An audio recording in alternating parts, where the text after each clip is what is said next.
明天我去找曾医生，问问今晚到底怎么回事。阿健喝醉酒肯定与他有关，他不爱咱们儿子，叫他搬得远远的，让阿健再也看不到他，阿健就会慢慢放下对他的感情，以后和月华好好过日子的了。林父说了句，人家是土生土长的管城人，几代人都住在那里，你叫人家搬得远远的，那样也太无理了点儿。我不管，总之我儿子喝酒伤身是因为他要么搬走，搬得远远的，与我儿子断了联系，要么就接受我儿子的感情。看到阿健喝得醉醺醺的，我就心疼。林母可不管自己有理没理，她就是心疼自己的儿子。她那样说也真的那样做了。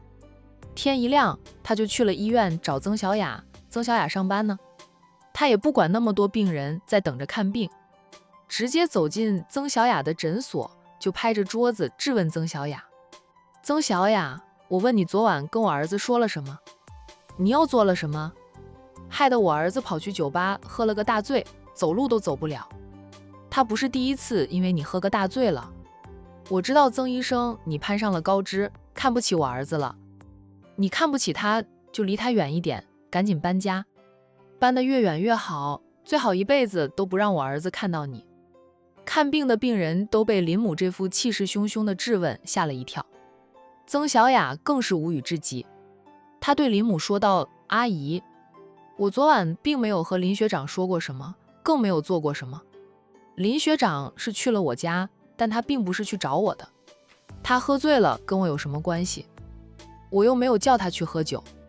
我一直是把林学长当学长看待的，从来没有给过他希望，也没有承诺过什么。林学长要喝酒，真不关我的事，那是他的自由，他又不是3岁。小孩子，他是成年人了，做任何事都要自己承担后果。还有，我拒绝林学长与任何人无关。阿嫩，不要在这里胡说八道，我没有看不起林学长。曾小雅没想到林母居然如此的蛮不讲理。林学长昨晚和战月聊过后就走了，去了哪里？战月说不知道，他更不知道了。原来林学长是去喝酒了，喝醉了，他妈心疼他。曾小雅能理解，但林母不该将林学长喝醉酒的事怪到他头上。他不爱林学长就不是不爱，早就拒绝了，也没有给林学长希望，更没有承诺过什么。林母蛮不尽理，都怪到他头上不说，居然还说出要他搬家的话。我不管，我儿子喝醉了就是因为你，你要么搬走，要么接受我儿子的感情。不过你这样的女人我是不喜欢的，娶你回家能做什么？你没有月华那么细心体贴，又不会照顾我儿子，你除了会点医术还会什么？我儿子也是医生，他一点都不比你差，他赚的钱比你多得多。真以为自己家庭条件好一点就上天了？那是你祖父辈积攒的财富，又不是你的。还看不上我阿健了？我呸，我才看不上你呢。我告诉你，我的儿媳妇只会是月华，你有多远给我滚多远，看到你这张脸我就恶心。就你这样的妖精还想嫁豪门，小心被别人玩弄了抛弃，真以为豪门那么好进啊？曾小雅的脸都绿了，她严肃地道：阿姨，我在上班，请你出去，不要在这里影响了我给病人看病。还有，你再在这里造谣生非，知毁我，我这里都有监控，我可以去起诉你，告你造谣诽谤。我不爱林学长就是不爱他，我拒绝他是我的自由。我是土生土长的管城人，住在我家与你何干？阿姨怕林学长放不下，怎么不叫你儿子搬走？林母理直气壮的道：你们家有钱，搬走随时都有钱重新买房子。我阿健好不容易才有今天，搬走又要重新开始，我们哪有那么多钱呀？看八卦的患者都被林母的无耻刷新了三观，他们忍不住替曾小雅说话，指责林母蛮不讲理、无耻、不要脸。曾小雅不想和林母争执下去，她早就知道林母不像表面那般好说话的了。早在数年前，她就知道林母是个蛮不讲线的自私之人。她打电话给保安，让保安上来把林母强行请出去了。林母骂骂咧咧地走了，她认为自己来闹了这一出。曾小雅的名声受到了影响，说不定医院会开除曾小雅呢。曾小雅也别想嫁入豪门，因为名声不好了。曾小雅不接受她儿子，害得她儿子老是跑去酒吧喝醉酒，她就不让曾小雅好过。家世好又怎么样？要不是儿子以前是真想娶曾小雅，他还瞧不上曾小雅呢。除了会看病，什么都不会了，家务活、农活，曾小雅都不能胜任的，跟月华差远了。赶走了林母后，曾小雅还是被气得不轻。她打电话给林学长，林医生还在睡，不知道母亲跑到曾小雅的诊室闹事。曾小雅的电话打过来，她没有接听。曾小雅打了好几次，她都没有接听，猜测她应该还在睡。曾小雅放弃了再打电话，来找她看病的患者宽慰她：曾医生不要跟那些人生气，那人简直就是蛮不讲理、无耻、自私自利，他的儿子就是宝贝，明明是他儿子追求曾医生你拒绝了，他居然跑来闹事，要你搬家，还说你的坏话。曾医生，我跟你说呀，那样的家庭你千万别嫁过去，不好的有那样的妈妈追求你的那个人，以后的婚姻也不会幸福。一旦他和老婆闹矛盾，他那个护犊子的妈绝对会站在他那一边，帮着他一起针对他的老婆的。是呀，没见过那般蛮不讲理的人。他儿子喜欢谁，人家就一定要接受吗？不喜欢还不能拒绝了？都是成年人了，自己喝醉酒，还要怪到曾医生的身上来，得亏曾医生拒绝了他。那样的家庭千万别嫁。大家七嘴八舌地说着宽慰曾小雅的话，也在说林母太过分了。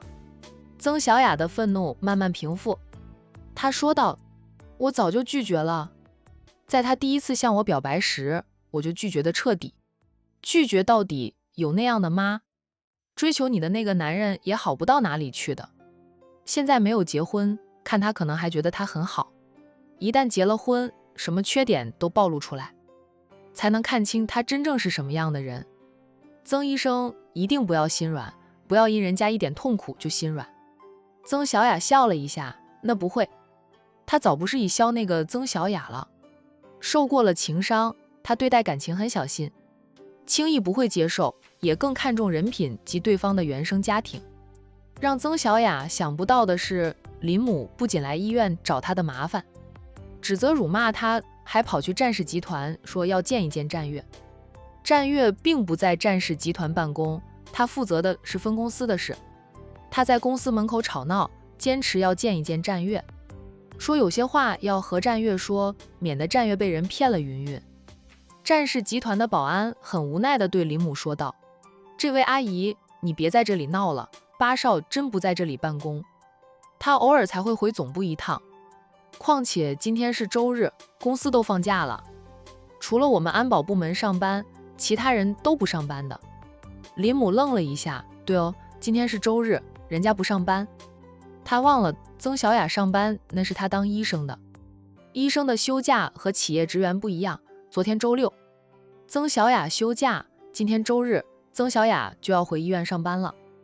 他见曾小雅上班了，以为今天是周一，才会跑到战氏集团来吵着闹着要见战月。那战月平时在哪里上班？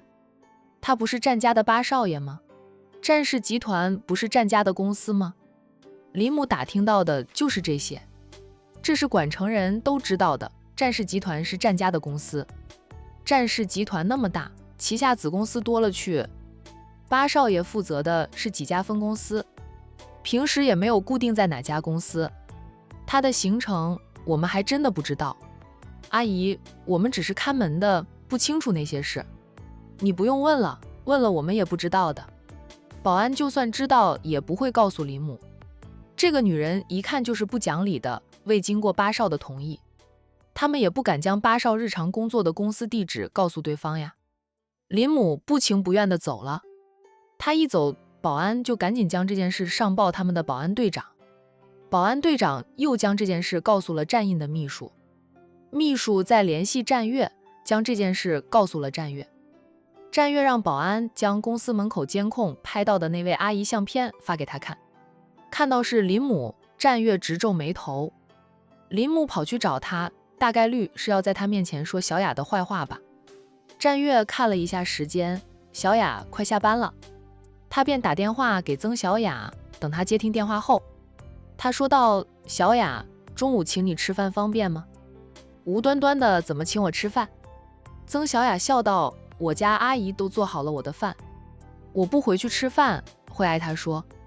听到曾小雅传来的笑声，战月略略放下心来，以为林母没有去医院找曾小雅的麻烦。他说道：林医生的妈妈刚才去了我家公司的门口，吵着闹着要见我，说要告诉我一些事情，还说我被骗了云云，我猜测与你有关。他大早上我刚上班没多久就跑到我的诊室里骂我一顿。林学长昨晚喝了酒，喝醉了，他妈心疼他就怪到我头上来，还叫我搬家，搬得远远的，远离他的儿子。我都被他气死了，请保安才把他轰出去。他居然跑去你家公司吵闹，让保安把他轰走呀。我早就说林学长的妈不好惹的，也自私得很。战月来了气，他居然跑去你们医院骂你，还叫你搬走。他的脸咋那么大呢？谁给他的脸？今天周日，我们公司休假不上班的。保安跟他说后，他就走了。知道他不讲理，没想到布庄之后，不讲理到极点。等会儿见面再说吧。你在医院门口等我，还是在我家诊所？曾小雅这样说是答应中午一起吃饭了，互相吐槽一下林学长的那个妈。我去接你。好，那先这样，等会儿再聊，我还有2个病人。行。战月主动结束了通话，他气不过打电话给林医生。林医生刚醒，他醒来觉得头痛的厉害，但习惯性的拿过手机，一看有好几个未接来电，都是曾小雅打来的，以为曾小雅在关心他。林医生马上坐起来，顾不得头痛了，立即回复电话给曾小雅。曾小雅好一会儿才接听他的电话。林学长，你醒了？刚醒。小雅，对不起，我昨晚喝了点酒，睡到现在才醒来，你早上打电话给我，我就没有接到你的电话。怎么了？是有什么事吗？